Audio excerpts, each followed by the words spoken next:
இன்றைக்கி நாம் கன்னிராசிக்காரர்களுக்கு 2025 வருடத்திற்குண்டான ஜூலை மாத ராசி பலன்கள் அப்படிங்கிறத நம்ம பார்க்க போகிறோம்.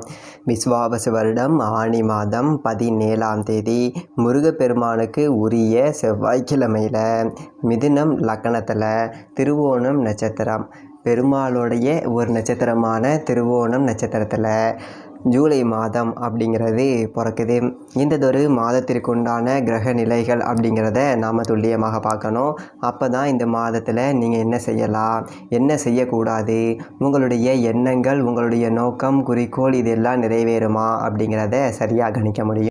இன்னொரு முக்கியமான விஷயம், தனிப்பட்ட முறையில் ஜாதகம் பார்க்க இந்த வாரத்துக்கான அப்பாயின்மெண்ட் ஃபிக்ஸ் பண்ண சொல்லி நிறைய பேர் கேட்டிருந்தீங்க. இப்போது ரூபாய் 299 ரூபாய்க்கு தெளிவாகவும் விளக்கமாகவும் ஜாதகம் பார்த்து தரவங்க. தாழ்மையான வேண்டுகோள், இந்த நம்பருக்கு ஃபோன் கால் அல்லது வாட்ஸ்அப்பில் கூட நீங்கள் கேட்டு அவங்களுடைய அப்பாயின்மெண்ட் அப்படிங்கிறத ஃபிக்ஸ் பண்ணிக்கலாம். உங்களுக்கு தேவையான அனைத்து டீட்டெயிலுமே நம்ம டீமில் இருக்கிறவங்க கொடுத்துருவாங்க. அப்பாயின்மெண்ட் டேட் மற்றும் டைம் ஃபிக்ஸ் பண்ணதற்கு பிறகு அந்த நேரத்தில் நான் உங்களுக்கு ஃபோன் கால் பண்ணி ஜாதகம் பார்த்து பலன்கள்ங்கிறது சொல்லிடுவேங்க. ஜஸ்ட்டு நீங்கள் வாட்ஸ்அப் அல்லது ஃபோன் காலில் உங்களுக்கான டவுட் அப்படிங்கிறத கிளியர் பண்ணிக்கலாம். சரிங்களா? உங்களுக்கான அப்பாயின்மெண்ட் டேட் மற்றும் டைமை ஃபிக்ஸ் பண்ணிக்கலாம். அப்புறம் நிறைய பேர் கேட்குறாங்க எவ்வளோ நேரம் ஆகும்னு சொல்லிட்டு. ஃபஸ்ட்டு நம்ம உங்களுடைய ஜாதக கட்டத்தை பார்த்துட்டு ஜனனகால பலன்கள் அப்படிங்கிறத சொல்லிவிடுவோம். அதாவது இந்த ஜாதகக்காரங்களுடைய வாழ்க்கை எப்படி இருக்கும், கேரக்டர் எப்படி இருக்கும் அப்படிங்கிறத சொல்லிவிடுவோம். அதுக்கப்புறம் கோட்சாரத்தின் அடிப்படையில் கடைசி ஒரு 2.5 வருஷம் எப்படி இருந்துச்சு, எதிர்காலம் வரக்கூடிய 2.5 வருஷம் அதெல்லாம் எப்படி இருக்கும் அப்படிங்கிறதெல்லாம் பார்த்துடலாம். அட் லாஸ்ட் பர்டிகுலராக இந்தந்த டைமில் என்னென்ன நடக்கும், இந்த டைமில் என்னென்ன நடந்துச்சு அப்படிங்கிறதெல்லாம் பார்த்துட்டு உங்களுக்கான தெளிவான விளக்கமான பலன்கள் அப்படிங்கிறத சொல்லிடுவாங்க. இதை தாண்டி உங்களுக்கு ஏதாவது சந்தேகம் இருந்துச்சு அப்படின்னா கூட நீங்கள் கேட்டுக்கலாம். ஒவ்வொரு ஜாதகத்துக்குமே 30 நிமிஷம் வரைக்கும் நம்ம எடுத்துப்போம். தெளிவாகவும் விளக்கமாகவும் பொறுமையாகவும் உங்களுக்கு நாங்கள் சொல்லிடுவோங்க. இது இல்லாமல் வேறு ஏதாவது சந்தேகம் இருந்துச்சு அப்படின்னா கூட நீங்கள் டவுட்டுங்கிறது கேட்டுக்கலாம். கடைசியாக ஜாதகம் இல்லைனாலும் பரவாயில்ல, பிறந்த தேதி, பிறந்த நேரம், பிறந்த இடம் மட்டும் சொன்னாலே போதுங்க. நாங்கள் உங்களுக்கு ஜாதகம் பார்த்து பலன்கள் அப்படிங்கிறது சொல்லிவிடுவாங்க. நீங்கள் வாட்ஸ்அப்பில் ஜஸ்ட் ஒரு மெசேஜ் மட்டும் பண்ணாலே போதும், இல்லை ஃபோன் கால் பண்ணி உங்களுடைய அப்பாயின்மெண்ட் ஃபிக்ஸ் பண்ணால் மட்டுமே போதுங்க. சரி, வாங்க நம்ம வீடியோக்குள்ளே போகலாம். அதாவது கிரகங்களுடைய ராஜா சூரிய பகவான் மிதுனம் ராசியில் இருக்கார். 17ஆம் தேதி அவர் கடக ராசிக்கு போக போகிறாரு. செவ்வாய் பகவான் சிம்மம் ராசியில் இருக்கார். புதன் கடக ராசியில் இருக்கார். 17ஆம் தேதி வக்ரகதியாகி மிதுனம் ராசிக்கு வராரு. புதனுடைய வக்ரம் அப்படிங்கிறது ரொம்ப அவசியமாக பார்க்கப்பட வேண்டிய ஒன்று. அதோட சுக்கிர பகவான் ரிஷபம் ராசியில் ஆட்சியில் இருக்கார். 26ஆம் தேதி மிதுனம் ராசிக்கு போயிட்டு குருவோட இணைகிறாரு. தேவகுருவும் அசுபகுருவும் ஒன்றாக பயணிக்க போகிறாங்க. குரு பகவான் மிதுனத்திலையும், சனி பகவான் மீனத்திலையும், ராகு கும்பம் ராசிலையும், கேது சிம்மம் ராசிலையும் இருக்காங்க. இதுதான் இந்த மாதத்திற்கு உண்டான ஒரு கிரக நிலைகள். உங்களுக்கு என்னென்ன சாதகமான பலன்களை கொடுக்க போகுது, எந்தெந்த விஷயங்களில் நாம் எச்சரிக்கையாக இருக்கணும் அப்படிங்கிறத பார்த்துடலாம்.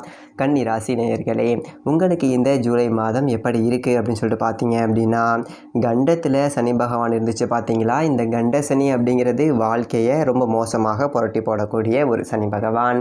இதே காலகட்டத்தில் குருவும் போயிட்டு 10ல் உட்கார்ந்துருக்காரு. இது எல்லாமே மோசமான ஒரு அமைப்பு அப்படிங்கிறது தான். பயப்படாதீங்க. என்ன ஜோசியரே எடுத்தோன்னே பயமுடுத்துறீங்க அப்படின்னு சொல்லிட்டு நீங்கள் யோசிக்க வேண்டியது கிடையாது. ஏன் அப்படின்னா, இதுக்கு மேலே உங்களுக்கு ஏகப்பட்ட நன்மைகள் அப்படிங்கிறது நடக்க போகுது. குறிப்பாக இந்த ஜூலை மாதத்தில் உங்களுக்கு அற்புதமான யோக பலன்கள் அப்படிங்கிறது காத்துக்கிட்டு இருக்கு. அதாவது மாதம் தொடக்கத்தில் உங்களுடைய ராசிநாதன் புதன் பகவான் லாப வீட்டில் இருக்கார். கடகம் ராசியில் இருக்கார். 17 தேதி வரைக்கும் லாப வீட்டில் தான் இருக்க போகிறாரு. 10ஆம் வீட்டில் சூரியனும் குருவும் சேர்ந்து குரு ராஜ யோகம் அப்படிங்கிறத கொடுக்குறாங்க. அதாவது 10ல் குருனா பதவியில் மாற்றம். நிறைய பேருக்கு வந்துட்டு வேலை போயிருக்கும், வேலை கிடைக்காத ஒரு சூழல் கூட இருந்திருக்கும். நல்லா படிச்சிருக்கேன், நல்ல மார்க் எடுக்கிறேன், நல்ல திறமை இருக்குது, மெரிட் வச்சுருக்கேன், ஆனால் ஒன்றும் சரியான ஒரு வேலை அமைய மாட்டேங்குது, ஒன்றும் தெரியாதவெல்லாம் மாதம் 1 லட்சம் சம்பளம் வாங்குகிறான், நான் ஒரு 10-20க்கு படாத பாடுபட்டுக்கிட்டு இருக்கேன் அப்படிங்கிற மாதிரியான ஒரு நிலைமை இருந்திருக்கும். அதே மாதிரி சில பேர் வெளிநாடு போயிட்டு நிறைய ஏமாந்துருப்பாங்க. இந்த ஏஜென்ட் நம்பி ஏமாந்து போனேன், எவ்வளோ சம்பளம் சொல்லிட்டு என்னை கொண்டு போய் ஒட்டகமைக்க விட்டுட்டான் அப்படிங்கிற மாதிரிலாம் சொல்லுவாங்க இல்லைங்களா? இந்த மாதிரி ஏமாந்தவர்களும் கன்னிராசிக்காரர்களாக இருப்பீங்க. இந்த ஜூலை மாதம் உங்களுடைய கஷ்ட நஷ்டங்கள் எல்லாத்துக்குமே விடை சொல்ல போகிற ஒரு மாதமாக இருக்க போகுது. அதாவது லாப வீட்டில் ராசிநாதன் புதன் இருந்தார் அப்படின்னா காசு பணம் கொடுப்பார் அப்படின்னு சொல்லிட்டு அர்த்தம். பயப்பட வேண்டியதில்லை. புத்திகாரகன் புத்தியை சரியாக செயல்படுத்தினீங்க அப்படின்னா உங்களுடைய சக்தியை பெருக்கிக்கக்கூடிய ஒரு மாதம் அப்படி சொல்லிட்டு சொல்லலாம். அதனால் கடங்கண்ணி இருந்தாலும் அடைக்கக்கூடிய அளவுக்கு 10 ரூபா காசு பணம் அப்படிங்கிறது வந்துக்கிட்டு இருக்கும். நீங்கள் பயப்பட வேண்டியது இல்லை. 17ஆம் தேதி மிதுனம் ராசிக்காரர்களுக்கு மறுபடியும் புதன் போகிறாரு. 10ஆம் இடத்துல போயிட்டு மறுபடியும் குருவோடு இணைகிறாரு, வக்கரத்தில் போகிறாரு. அதாவது ராசிக்கும் 10வது வீட்டுக்கும் அதிபதி வக்கரம் அப்படிங்கிறது அடையக்கூடாது தான். ஆனால் கேந்திராதிபத்திய தோஷம் பெற்ற ஒரு கிரகமாச்சே புதன் பகவான், அவர் வக்கரம் அடையலாம், நன்மை தான். அப்போ 10ஆம் இடத்துக்கு போகக்கூடிய புதன் என்ன செய்வார் அப்படின்னா, குருவை போயிட்டு அப்படியே தூண்டி விடுவார். அப்போது முடங்கி கிடந்த தொழில் எல்லாமே மறுபடியும் செயல்பட தொடங்கும்.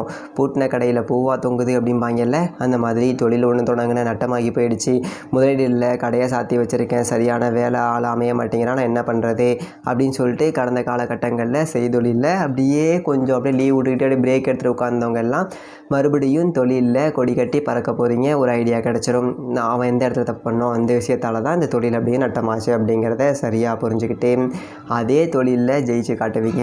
ஏன்னா எங்கே விழுந்தீங்களோ அங்கேயே எந்திரிக்கக்கூடிய ஒரு அற்புதமான ஒரு மாதம். முக்கியமான இன்னொரு அமைப்பு என்ன அப்படின்னா கண்டகச்சனி. அதாவது ராசிக்கு 7வது வீடு கண்டகச்சனி, களத்திர சனி, சப்தம சனின்னு சொல்லுவோம். இந்த எல்லாம் சேர்ந்து உங்களை படாத பாடுபடுத்தியிருக்கு. 7ஆம் இடத்துல சனி இருக்கும்போது கூட்டு தொழில் செஞ்சவங்க நடுத்தெருவுக்கு வந்திருப்பீங்க. கூட்டாளிகளால் ஏமாற்றப்பட்டிருந்திருக்கலாம், இல்லை கூட்டாளி தனியாக பிரிஞ்சு போய் நம்மளை நெருக்கதியாக விட்டுருந்துருப்பாங்க. இப்படியெல்லாம் கூட நடந்திருக்கும். இந்த ஒரு காலகட்டத்தில், அதாவது ஜூலை மாதம் 13ஆம் தேதி சனி பகவான் மீனம் ராசியில் வக்கரகதி அடைகிறாரு. ஸோ சனி வக்கரம் அப்படிங்கிறது எப்படி அப்படியே ஒரு தலைகீழ் மாற்றத்தை கொடுக்கும். கெட்டு போனவங்களாம் நல்லா இருக்க போகிறீங்க, சனி யாரையெல்லாம் கெடுத்தாரோ அவர்களுக்கு எல்லாமே கொஞ்சம் விடுமுறை கொடுத்து நன்மைகள் அப்படிங்கிறத செய்ய போகிறாரு. இப்போது ஜெயிலில் கடந்தவன் பரவலில் வந்த கதை தான் இந்த சனி பகவானுடைய வக்கரம் அப்படிங்கிறது. அதனால் ரொம்ப சந்தோஷமாக இருக்கும். இந்த 7ஆம் இடத்துல சனி பகவான் இருந்து என்ன கெடுதல் செஞ்சாரோ அதெல்லாம் சரியாகும். கூட்டாளி போனான்னா பரவாயில்ல, இன்னொரு கூட்டாளி வந்து உங்களுக்கு நன்மைகள் அப்படிங்கிறத செய்வான். அப்படி இல்லை அப்படின்னா தனித்து தொழில் தொடங்குறீங்க இல்லைங்களா, கூட்டாளி ஏன்டா பிரிஞ்சு போனா அப்படிங்கிற அளவுக்கு உங்களுடைய தொழிலில் நீங்கள் சாதனைகளை சந்தித்து காமிட்டிக்குவீங்க. என்னடா அவனுக்கு நல்ல வருமானம் வரும் போல இருக்கே, கடையெல்லாம் டெவலப் பண்ணிட்டான், தொழில் விருத்தி ஆகி போயிடுச்சு, நம்ம தான் அவசரப்பட்டு இதை விட்டுட்டு வந்துட்டோமோ, இப்போ கூட இருந்தால் 10 ரூபா சம்பாதிச்சிருக்கலாமே அப்படின்னு அவனே உங்கள் வளர்ச்சியை பார்த்து மூக்கு மேலே விரல் வைத்து பொறாமப்படக்கூடிய அளவிற்கு தொழில் வளர்ச்சி அப்படிங்கிறதுல உச்சத்தை தொட்டு 10 ரூபா காசு பணத்தை சம்பாதிச்சு காட்ட போகிறேன். ஒரு அற்புதமான ஒரு இன்பமான ஒரு மாதமாக இருக்கும் இந்த சனி வக்கரத்திற்கு பிறகு. புது முயற்சிகள் அப்படிங்கிறத தாராளமாக செய்யுங்க. அதே மாதிரி 17ஆம் தேதிக்கு மேலே கடகம் ராசிக்கு சூரியன் வந்துடுவார். உங்களுடைய ராசிக்கு விரையாதிபதி லாப வீட்டுக்கு வராரு. அப்படிங்கும்போது விரயத்துக்கு தக்கன வருமானம் அப்படிங்கிறது இருக்கும். வருமானம் வந்து விரயமாச்சு அப்படின்னு வச்சுக்கோங்களேன், அது சங்கட்டமாக இருக்கும். என்னடா இது 10 ரூபா தான் வந்துச்சு, 10 ரூபாயும் போயிடுச்சு அப்படின்னு. ஆனால் இங்கே வருமானமே வராமலாம் நமக்கு விரயம் வந்துக்கிட்டு இருந்தது. இப்போது இப்போ கடன் வாங்கி செலவு பண்ணதுக்கு கை காசு செலவு பண்ணுறதுங்கிறது எவ்வளோ சந்தோஷம் தானே, அது ஒரு மகிழ்ச்சி அப்படிங்கிறத கொடுக்கும். பரவாயில்லடா, கையில் காசு இருக்கிற நேரத்தில் செலவு வந்துச்சே, இல்லைன்னா என்ன பண்ணுறது, இந்த நேரத்தில் எவன்கிட்ட போய்ட்டு கையை கட்டி கடனை வாங்கிட்டு நிற்கிறது அப்படிங்கிற அளவுக்கு எந்த ஒரு காரியத்தையுமே செலவு அப்படின்னு சொல்லிட்டு வந்துச்சு அப்படின்னா அதுக்கு முன்னாடியே உங்கள்கிட்ட வரவு அப்படிங்கிறது வந்துடும். அதனால் நீங்கள் அதை பற்றி கவலைப்பட வேண்டியது இல்லை. அதே மாதிரி சுக்கிர பகவான் உங்களுடைய ராசிக்கு அற்புதமான ஒரு வீட்டில் இருக்கார். 9வது வீட்டில் சுக்கிர பகவான் அப்படிங்கிறவர் இருக்கார். 26ஆம் தேதி தான் அவர் 10வது வீட்டுக்கு போகிறாரு. அப்போ 9ல் சுக்கிரன் இருக்கார் அப்படின்னா ஒரு வீட்டை அலங்கரிக்கக்கூடிய ஒரு வேலைகளை செய்யலாம். வீட்டில் வந்துட்டு இன்டீரியர் டெக்கரேஷன் பண்ணுறேன், இந்த வீட்டுக்கு வந்து ஒரு ஏசி மாட்டுறேன், இல்லை வீட்டுக்கு ஆடம்பர பொருட்கள் வாங்கி மாட்டுறேன், சாதா டிவி வச்சுருக்கேன், இப்போது ஒரு பெரிய டிவியை வாங்க போகிறேன், இல்லை ஒரு கார் வாங்க போகிறேன், இல்லை ஒரு பைக்கு வாங்க போகிறேன், வீட்டுக்கு வர்ணம் பூச போகிறேன். இந்த மாதிரி ஒரு அழகுபடுத்திக்கக்கூடியது உங்களுடைய சுற்றத்தை அழகுபடுத்தக்கூடிய வகைகள்லாம் செய்வீங்க. அதே மாதிரி ஒரு தொழில் செஞ்சீங்க அப்படின்னா தொழில் நல்லபடியாக போகும். அப்போ அந்த தொழில் நிறுவனத்தை அலங்கரிக்கக்கூடிய ஒரு வேலைகள், டெக்கரேஷன் பண்ணுறது, போகிறது வர்றது, இந்த மாதிரியெல்லாம் செய்வீங்க. இது எல்லாம் ஒரு மனுஷன் எப்போ செய்வான் அப்படின்னா தாங்கிட்ட நல்லதொரு வருமானம் இருக்குது அப்படிங்கும்போது தான் செய்வான். யாரும் கடங்கண்ணியை வாங்கிட்டு போயிட்டு ஒரு அலங்காரம் அப்படிங்கலாம் செய்ய போகிறது கிடையாது. அப்போ நம்ம அதை செய்கிறோம் அப்படின்னா நம்மக்கிட்ட மிதம் மிஞ்சிய ஒரு வருமானம் அப்படிங்கிறது இருக்குது. அப்படி இல்லைனா இதை செஞ்சால் இன்னும் வருமானம் வரும்டா, இந்த 2ல் ஏதோ ஒன்று அப்படிங்கிற மாதிரி தான் உங்களுக்கு வாழ்க்கை அப்படிங்கிறது ரொம்ப நல்லா இருக்க போகுது.